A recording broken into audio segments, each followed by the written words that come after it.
Salamat po, Mama. Mama, okay lang po ba kayo? Naman ko naman po kayo eh. Oh, Mama! Dito mga Mama, lalas. bakit po ang dami nating apoy? Winter. Ayan po. Nagsisiga talaga. Para sa ano po yan? Para naibsan yung sobrang Ayan anak. lamig. Kasi, Grabe. Sobrang para lamig po dito mga may stock lalas. tayong Dito, apoy mga para lalas. sa ating Season kahanggan. ng winter.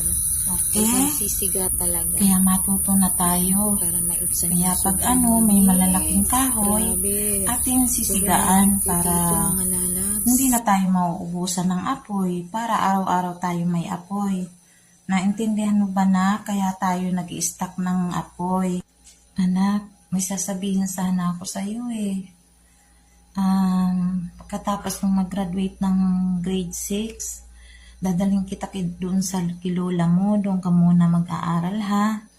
Kasi wala yung kasama yung lola mo doon. Naintindihan mo ba?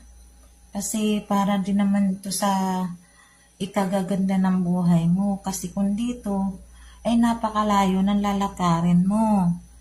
Magtsatsaga ka ng ilang taon, ng 1 kilometro hanggang sa Bahaw. Ang mga sinasabi ko. Kaya, konting tiis lang. Doon ka na muna kay lola mo ha. Sa Naga para, ayun.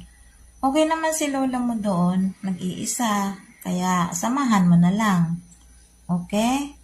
Yay! Talaga, Mama. Doon ako kay Lola mag-aaral. Wow! Kasama ko ang lola ko. Yay!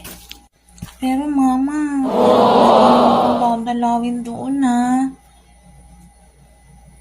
Aba, oo naman, anak. Kasi, pagkatapos kong magtinda sa palengke, ay siyempre, doon naman ako talaga tutuloy kinda lola. Mama, di ba sabi ni ate, ang sungit-sungit daw ni lola? Oo, anak, masungit talaga yung lola mo. Pero kapag mabait ka, masunurin kang bata, ay hindi yun masungit. Kasi mabait naman ang lola mo. Kaya, intindihin mo na lang lola mo ha, kasi medyo matanda na yun, okay? Opo, Mama, magpapakabait po ako doon. Kailan po ba tayo pupunta doon? Anak, kaya bukas ng umaga, mag-impake ka na ngayong gabi, tayo'y aalis na. Okay? Lola!